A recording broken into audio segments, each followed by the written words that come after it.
May 10th, take the initiative. Add to your faith virtue.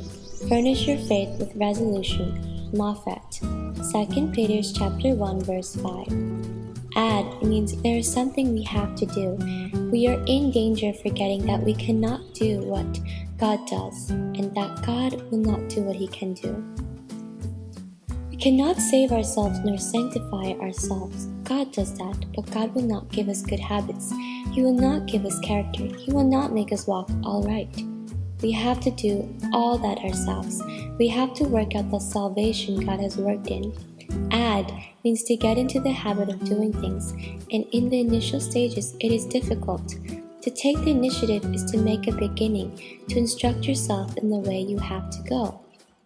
Beware of the tendency of asking the way when you know it perfectly well. Take the initiative. Stop hesitating and take the first step. Be resolute when God speaks. Act in faith immediately on what He says, and never revise your decisions. If you hesitate when God tells you to do a thing, you endanger your standing in grace.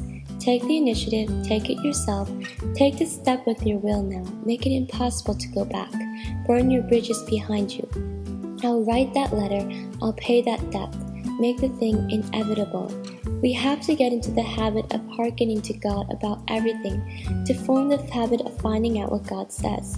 If, when a crisis comes, we instinctively turn to God, we know that the habit has been formed.